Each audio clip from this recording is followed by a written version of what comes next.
Okay.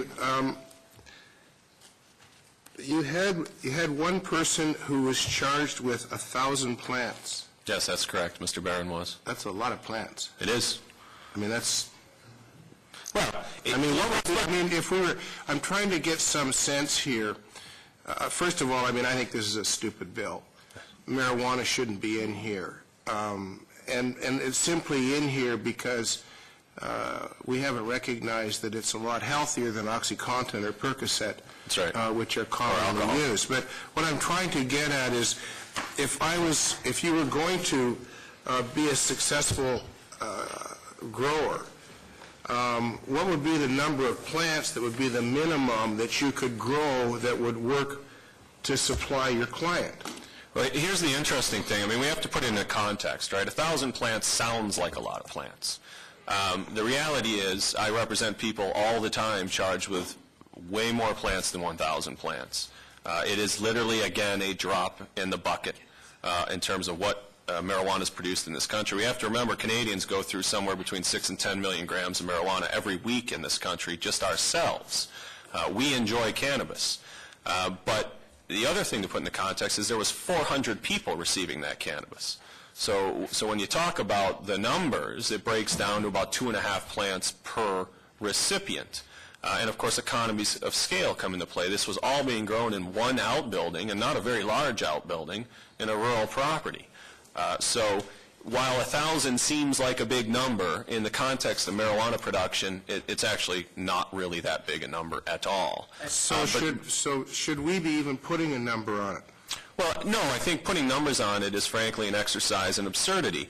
What you're going to end up doing is spreading the marketplace out. And so if people know, and now I'm talking non-medical people, if non-medical people know that they're going to be subject to 3 years for 1,000 plants or 9 months for under 200 plants, you'll either have 200 really big plants, 199 really big plants, or more likely, you'll set up 5 locations and grow 199 plants in each. And what we actually will end up doing is seeing a proliferation in the number of marijuana production facilities throughout this country.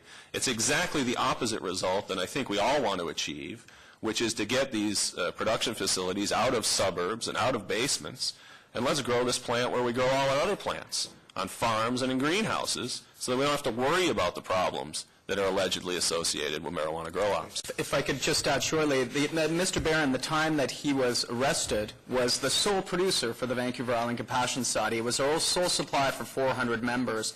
As a result of that raid, we now have 6 different suppliers scattered throughout Vancouver Island and the Gulf Islands who are now supplying our membership. In other words, we've gone from a single, sole, easy-to-manage production facility to 6 facilities, which is far more challenging to manage. And to put it in a context, those 2.5 plants per person, as a legal medical cannabis user in Canada, I'm licensed to produce 49 plants for myself.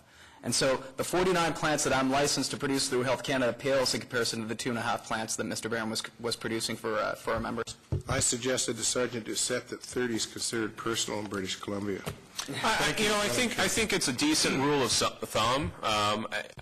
What I think, if this committee is going to pass this legislation, and I urge it not to, but if this legislation is going to pass, the best thing to do to protect medical marijuana users, providers, and distributors is to simply add an exemption taking medical marijuana not just out of the mandatory minimum sentences, but out of the CDSA entirely.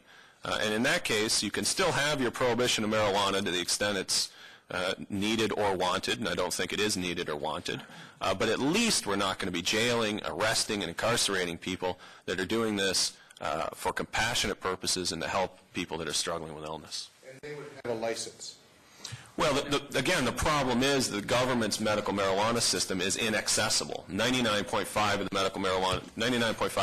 the medical marijuana users in this country are not protected. They simply are not protected by the government's regime. But they have a prescription from their doctor. That most do, yes. Well, there has to be some rules. Mm-hmm. The state of Oregon and a number of U.S. medical marijuana states, and there are 13 states that have legalized medical cannabis use in the U.S. now, including California that has tens of thousands of dispensaries, literally.